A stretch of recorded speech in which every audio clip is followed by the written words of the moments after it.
Thank you, Commissioners. I'm Fergus Cullen. I live in Dover. I'm a city councilor for the northern part of the city. So we're actually in my ward right now, and the new nursing home would be there. I want to thank the commissioners for what they're trying to do. I want to echo also what Senator Groen said. I'm in favor of a new nursing home. I think it's necessary. But I just want to reiterate a couple of points to put it in context.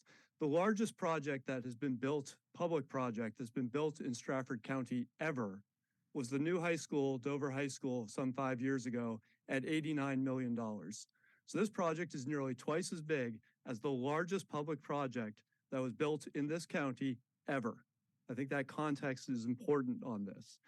A year ago, when the 170 similar proposal, cost-wise, $170 million was shot down, placed on hold, I think the message that the delegation sent to the commissioners was two-part. Number one, plan first, then come back to us for funding. And secondly, come in with something that was not as expensive. So I think you've got half of that right in the plan first. Now listen, I live just a mile from here, and as many of you know, I'm a runner. I run by here all the time. Ray, I want to give you credit. Within days a year ago of getting that $6 million to do planning and design, I was running by here and I saw test boring equipment going in at the Hyder property to do soil samples. But I also have to point out that I saw that and I said, oh my goodness, they hadn't done a wetlands study.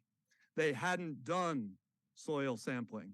And they had come to the delegation a year ago asking for full funding for a project that they hadn't even begun to really plan and design.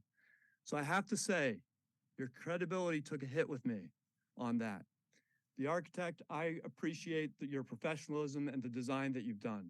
I remember a year ago, you talking about a vague but general vision of an oval building so that dementia patients could walk along the wall and there'd be nursing stations at both ends of it so that someone could be walking on a curved wall and not disappear from sight.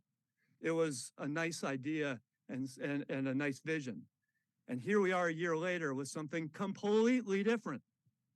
Better, perhaps, but the idea is that a year ago, the same group of people came to us and pitched a $170 million plan and said, we've got it really thought out. And the answer is that we know that they didn't. So I'm hopeful that this is a much better plan. We're still a little bit vague about how it's all going to be paid for, beyond vague assurances that it won't have any impact on the tax rate. I can tell you when they built the Dover High School at $89 million, it had a very significant impact on the local tax rate. So I'd like I hope the delegation members are asking for a little bit more information on that. Last point I want to make is something that hasn't been mentioned tonight, which is that a year ago, there was, again, vague aspirational talk about repurposing the existing Riverside home as some kind of homeless or transitional facility. It sounds very appealing. I'm skeptical, personally, that there's going to be an ability to repurpose that facility for another use. I'm open to be persuaded that I'm wrong about that. But I will say, transitional housing will become permanent housing within about 6 months. And if our intent is to have permanent housing, we ought to say so from the beginning and have a plan and have a lot of public discussion about that. But I'm against having a permanent facility there for that purpose. So commissioners, I am for having a new modern nursing home. I think it's necessary and I support that idea. So I'm not against it. But I do think, again, the message from a year ago was plan first and come in with something that's less expensive. You're halfway there. Thank you.